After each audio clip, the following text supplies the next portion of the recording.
Hey guys, today I have a book haul to share with you.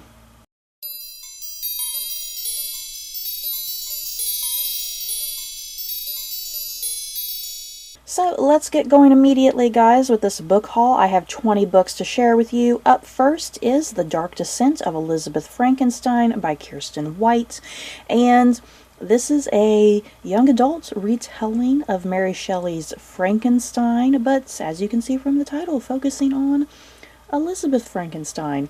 Now, I was reading the synopsis of this, and I'm not quite sure what the relation is between Elizabeth and Victor Frankenstein in this book is, because if I'm recalling correctly, someone correct me if I'm mistaken, isn't Elizabeth like Victor Frankenstein's cousin? And they're supposed to get married and whatnot. But the thing is, I didn't see anything in the synopsis of this book that was suggesting that Elizabeth was cousins to Victor Frankenstein. It seems like there is no relation there, so I don't know. I don't know. Maybe I have to read this book a bit further in depth, once I get to it. But either way, I love the story of Frankenstein by Mary Shelley. Just one of those classic horror novels that raises interesting questions about life and death and whatnot. And the character of Elizabeth in Frankenstein, she's a major character in her own way, but she doesn't get enough page time. So I'm definitely curious to see how this retelling fleshes out her story and her relationship with Victor Frankenstein. And yeah, it sounds really good, you guys. I can't wait to get to it. Next up, I have The Crazy Rich Asians Trilogy by Kevin Kwan, and I am super excited to get to these books sometime in the near future. I did go see the movie that was released sometime last year in 2018, the first book being Crazy Rich Asians. I loved the movie, you guys. It was amazing and so much fun, and I love the chemistry with all the actors, and it was just fun and different and unique in some ways, even though it was telling a traditional story in some ways, and there were certain elements that were predictable. The thing is, it's an all Asian cast, and I love that. It was really cool. So yeah, I definitely want to get to these books. We have Crazy Rich Asians, and then we have China Rich Girlfriend, and then we have Rich People Problems, and I'm assuming that's it. I'm assuming it's just these three books and that he doesn't plan on writing anymore. I don't know. They've gotten a surge of popularity because of the movie, so I'm curious if he might write some more. But if you don't know what Crazy Rich Asians is about, just from the first book alone, it's about a young woman who's about to get married. The thing is, though, his mother is very traditional. She's part of a very traditional Asian family, and very traditional with their culture and their upbringing and whatnot. And yeah, this young woman, she's about to marry into all of this, and she's kind of questioning, is this the right path for me? So yeah, it's just really fun, and I love it, especially from the movie. So yeah, hopefully I enjoy these books. I think I'm definitely going to love them once I get to them. Next up is a very popular book that I have never read, you guys, and it's quite shocking, and that is The Handmaid's Tale by Margaret Atwood. I have heard things about this book for, I think, a couple decades now. It's a pretty old book, isn't it? I've heard a lot about it. I've just never gotten around to it, unfortunately. And yeah, my basic understanding of what The Handmaid's Tale is about, it takes place, like, in the future, in a dystopian society, and women are essentially forced to sleep with men in order to raise the population, because there's some sort of population issue going on, and people aren't getting pregnant as much as they should, I guess, something like that. Either way, women are being forced into submission and to do things they don't want to do. And yeah, it just sounds like a really powerful, gripping story. I know there's the TV show. Weirdly enough, as much television as I watch, you guys, I have not even watched this TV series. So I would love to watch the TV series at some point. I'm thinking about maybe reading the book first and then maybe binging through the series at some point. But yeah, The Handmaid's Tale, very popular book that a lot of people love. Hopefully I get around to it soon. Up next, Station 11 by Emily St. John Mandel. I love this lady's name, for real. Emily St. John Mandel. What an awesome name. It almost sounds like a soap opera name or something. Anyway, I digress. Station 11. This is also another very popular book that has been released in the last several years. I'm very thrilled to have my hands on this now, and I can't wait to get to it. My basic understanding of what this book is about, it takes place in our world, but something has happened. There's been some sort of flu pandemic, and I guess a large chunk of the population has died out because of this flu, and people keep getting sick, and it kind of sounds like a dystopian almost, with the world kind of dying out because of this flu. And we follow this young woman. She joins a theater troupe, something like that, and the intention and goal of this theater troupe, from what the synopsis of this book says, their intention is to, kind of help restore humanity in their own fashion by reminding people of arts and culture and entertainment. And that sounds really cool. It sounds very different for something that's a dystopian. I'm assuming this is a dystopian of sorts. That's how I've heard people reference it. They've described it as kind of a pseudo dystopian, if you will. But yeah, I love acting troupes whenever they appear in books. Those are always fun. So definitely can't wait to get to this. Next up, The Poet by Michael Connelly, and this is a contemporary mystery thriller following this reporter, and he's following a series of murders, and left at the site of all of these various different murders is like a calling card, if you will, by the murderer, and on each card is a quotation from Edgar Allan Poe, from his works of literature and poetry and whatnot. And I love me some Edgar Allan Poe, especially when it's incorporated in a manner like this, cleverly, a killer kind of perhaps trying to reenact famous deaths from Edgar Allan Poe's literature, perhaps. So yeah, this sounds really cool. Can't wait to get to this as well. Here's another book I am really excited to eventually read at some point. It is Fatherland by Robert Harris.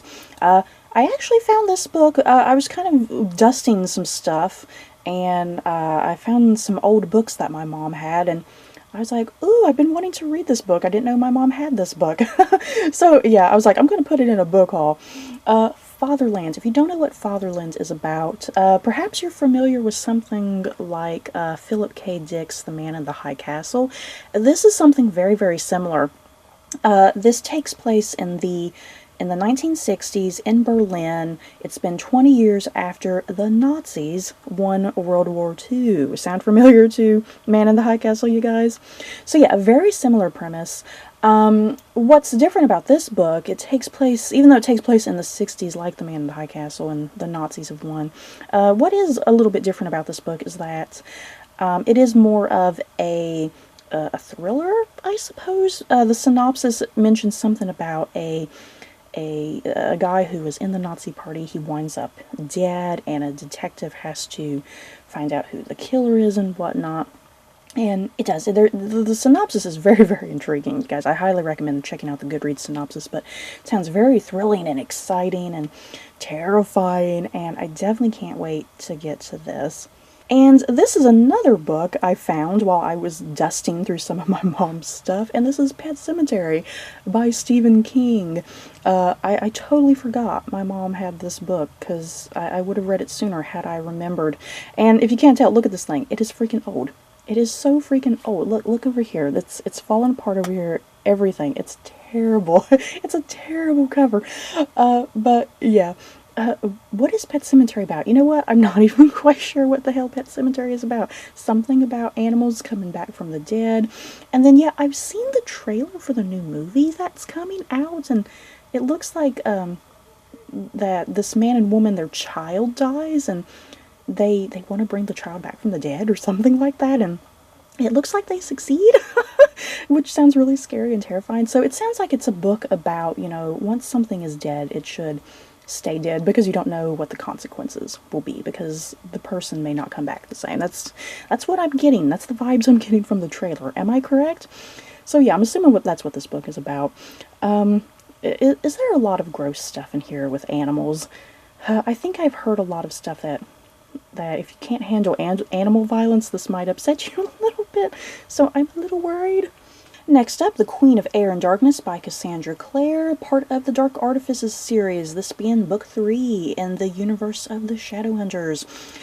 This is a book that I have already read and rated and reviewed on Goodreads. I loved it, a fantastic conclusion to this series. And yeah, since this is book 3, and not only is this book 3 in this series, but this is like I think this is like the 3rd series just in this Shadowhunters universe in general. So yeah, I'm not going to sit here and give a synopsis because if you're not familiar with this world, me giving you a synopsis ain't going to help you out. But yeah, all you need to know about the Shadowhunter books by Cassandra Clare, they're contemporary young adult books about angels and demons, vampires, werewolves, all that good stuff. Next up, The Glass Ocean, and this is actually written by 3 authors. First up, we have Beatrice Williams, Lauren Willig, and Karen White. I have not read anything by Beatrice Williams and Karen White. I primarily picked this book up because I love Lauren Willig's Pink Carnation series. But yeah, what The Glass Ocean is about, some of it takes place in the modern day, and some of it takes place in a historical fiction setting. And in the modern day, a young woman, she's going through some of her great-grandfather's belongings, and he happened to die during the sinking of the Lusitania, and in his belongings she finds some very revealing information, something that could change history in regards to the Lusitania, something like that. What? I have no idea. It'd be fun and exciting to find out though what it is she's finding. So yeah, that's the modern day setting, but then in the historical fiction setting, we do follow some characters, their journey on the Lusitania, and I guess going up to it, getting sunk. So yeah, I definitely can't wait to get to this. Sounds really good. I've always wanted to read some books focused on the sinking of the Lusitania, because I read so much about the sinking of the Titanic. Next up, Once Upon a River by Diane Setterfield. I love Diane Setterfield. Well, you know, I don't know why I say I love Diane Setterfield. I've actually only read one book now that I think about it, but I read her first book, The 13th Tale. The 13th Tale is seriously one of my favorite books, and it's a shame I have not read anything else by Diane Setterfield, because I feel fairly positive I'll enjoy all of her other books. So I did finally manage to get a copy of Once Upon a River here, and this has a very, very vague plot summary, you guys. It says something about a man. He comes into a bar with a young girl who's dead, it sounds like, but then out of nowhere she wakes up and she's breathing once again. And yeah, everyone at this bar, they're questioning, you know, was this a miracle? Who exactly even is this girl? And that's kind of all that this plot summary gives away. It's, like I said, it's very, very vague, but it sounds very atmospheric, and I don't know, perhaps a bit of magical realism? I'm almost wondering if there's a hint of magical realism to this book. I don't know. I guess I'll find out. But yeah, like I said, I freaking love 13th Tale, so I'm hoping to like this. It sounds really, really good. Next up, here's Negan by Robert Kirkman, and this is set in the world of Robert Kirkman's The Walking Dead, a series of graphic novels. And this was recently released, I think early this year, perhaps, or sometime late last year, I can't quite remember. But yeah, this is entirely focused on the one of the big villains of Walking Dead. And if you happen to watch the TV series, the character of Negan is played quite fantastically by Jeffrey Dean Morgan.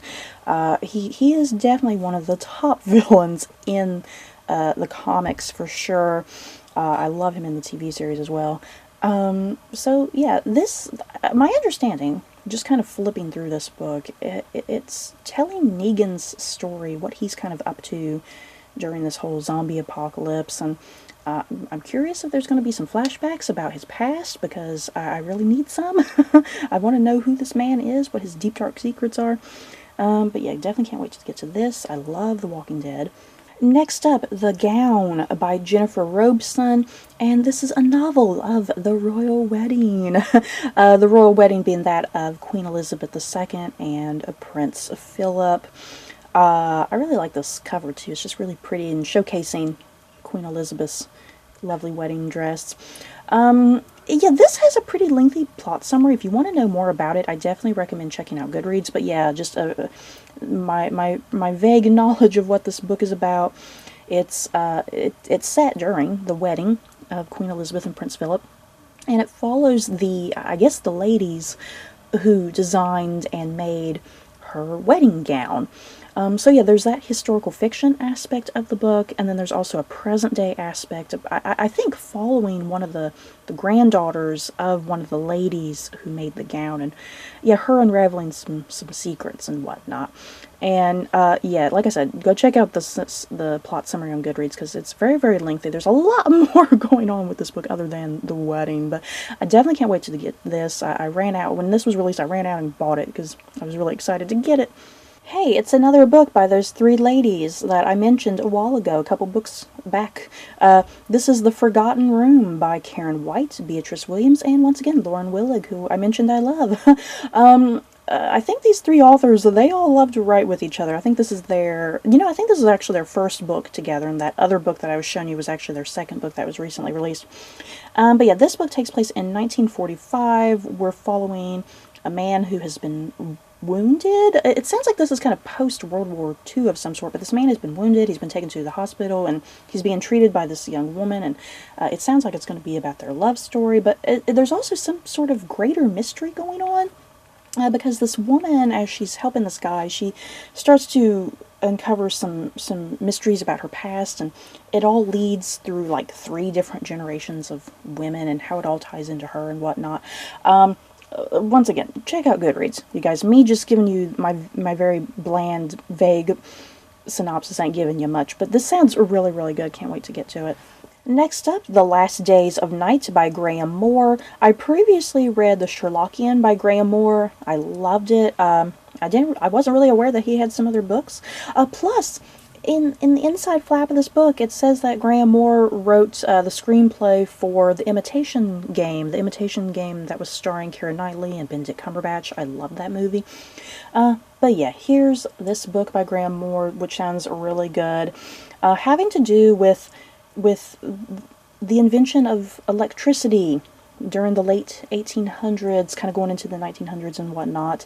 The invention of electricity, the people trying to use the electricity to their advantage, the people trying to use this as a forward momentum for their ambitions and whatnot. And you would think, how exciting can the invention of electricity be? How exciting can it be? But it seems like there was a lot of politics going on back in the day when electricity was created and whatnot, because yeah, this mentions people like Nikola Tesla and J.P. Morgan and whatnot, and yeah, all these people just trying to vie for power with who controls electricity, essentially. So it sounds really exciting, quite honestly, and really different. This would probably be a historical fiction book I wouldn't get my hands on, but because it's by Graham Moore, who I previously enjoyed, I was like, I'm going to pick this up because The Sherlockian was really good. Next up, The Witches of St Petersburg by Imogen Edwards-Jones, and if you watched my top 5 back in January, this was one of my most anticipated books that I was anticipating for this year, so I finally got a hold of this, and this takes place in Imperial Russia during the early 1900s, and we follow 2 young girls who are sisters. They are marrying into senior positions in the Romanov household, and they spark the friendship of Tsarina Alexandra. And if you know your history, Tsarina Alexandra, she produced a very sickly male heir to the Romanov throne, who had hemophilia. So yeah, these sisters, my understanding is that these sisters have some sort of magical capabilities of some sort. Whether that is for real or not, I don't know. This book might have some magical realism elements to it, but yeah, these sisters spark the interest of Tsarina Alexandra, and she seeks their help and assistance to help with her son and whatnot. Yeah, I love all things Imperial Russia, anything related to the Romanovs, and this sounds really, really great. And I love this cover. I'm not sure how historically accurate this dress is on this lady, but either way, it's still a pretty dress, and I love the blue. Next up, The Only Woman in the Room by Marie Benedict, and this follows actress Hedy Lamarr. And Hedy Lamarr, you know, I've always been familiar that she was a famous Hollywood actress, but what history kind of hides from the world is that this actress was actually very intelligent and smart and creative, and she was a scientist as well. The thing is, though, she never really got credited with some of the things that she came up with and some of her ideas.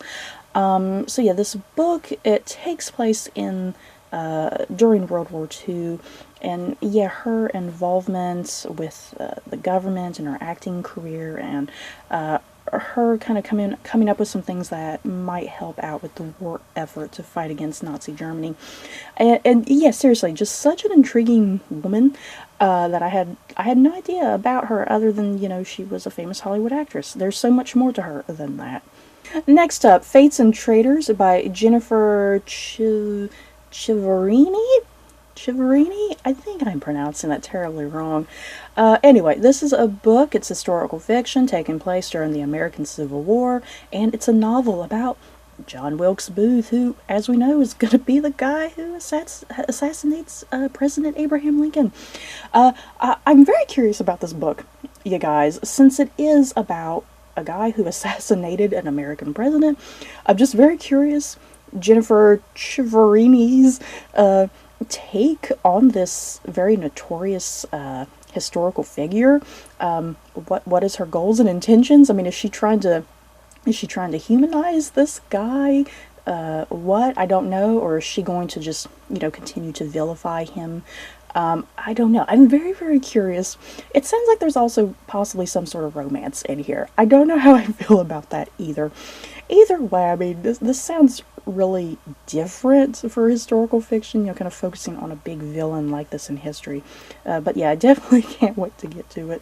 And last up, I have The Girl Before by J.P. Delaney. This is a contemporary mystery thriller, and this follows two different women. One of the first women that the book follows, she's just kind of falling low in life. She wants a change, and she just wants to get away from the world.